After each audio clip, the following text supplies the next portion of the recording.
We're here inside Jackson's Mixed Martial Arts, and I'm here with my guest, Frank Williams. Frank, good to meet you. Talk to me. I know you're a New Mexico native. You graduated from high school right here in Albuquerque from Sandia. What year was that? 2004. Okay. And you went to San Francisco on a wrestling scholarship. What school? I went to San Francisco State. Yeah, I got a wrestling scholarship there. Wrestled for about 2 years there. Okay. And how was that experience wrestling on the collegiate level? It was good, you know. It was good to wrestle at a high level like that. What prompted you to make the transition from collegiate wrestling to martial arts? Well, I pretty much got introduced to Jake Shields and Gilbert Melendez through some friends that also wrestled at San Francisco State, and just introduced me to the sport, and that was it from there. You know, I fell in love with the sport.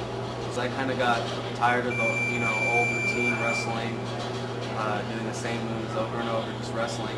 And you get to do something new every day, so that really caught my eye. We all worked for a couple small-time promotions when we first started out. Tell me about a couple of the fights that you've had.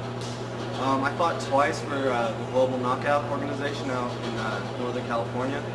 It's more for up-and-coming fighters who are getting the pro debuts and stuff. And also, I fought once in Guam at Pacific Extreme Combat, which was a real good experience. You know, it was Pride rules, so it was pretty crazy. So it was in the ring?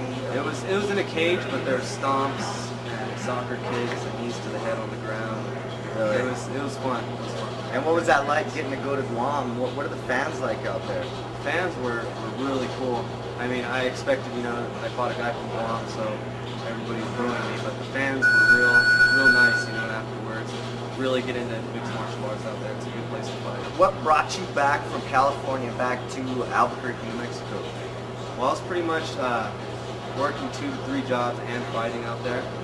So, I would be lucky to train once a day for fights, and really, the cost of living out there is so expensive, and I was out there on my own, so I wanted to come back and have the support of my family and be able to just focus on MMA.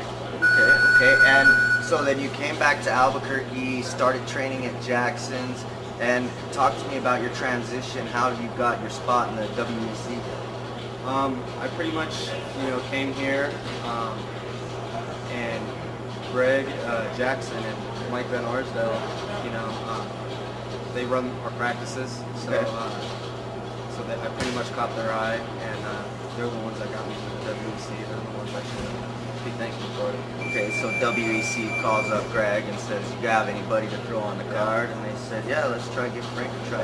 And so then you just returned. That was your first fight with the WEC. Who was your opponent? Scott Jorgensen. Scott Jorgensen, and how did that fight end? He caught me in a guillotine first round, it was pretty quick. So, this time I want to stand a little bit longer and show everybody what skills I have. Okay, and you at the time you had a 6-0 record, and in my experience, undefeated fighters have this armor, I can't be beaten, I've never been beaten. Do you think that had any effect at all in that loss? Yeah, I think it definitely did. It kind of gave me a sense of I'm not in trouble, you know what I mean? It really was. Okay. So I think it really taught me a lot, and every fighter loses, so I think it was just a matter of time. Okay. How did you rebound? A lot of fighters take losses differently. How did you rebound mentally after taking that loss? Well, mentally the first few months were hard for me. It was hard to get back in the gym, but once I got back into the gym, I realized I had to keep going and push past that first loss. It's all a learning experience. So. And who's your next opponent? My next opponent is Noah Thomas. He's an Ultimate Fighter Alum, and he holds a couple belts at the bantamweight division, so it'll be a good fight for me. Good win there. Okay. And he's got a pretty good ground game. I was talking to you earlier. What do you plan to do if it does go to the ground? I don't want to ever be on my back. If I'm on my back, I want to get right back up. And if we do hit the ground, I want to be on top, throwing big shots. But if I can choose where the fight ends up, be on the stay on the feet. Okay, so you really want to go toe-to-toe with this guy and keep it a striking fight. Well, you know, Frank, I really appreciate you taking the time. This is Frank Gomez, Thank you. And you are in the cage.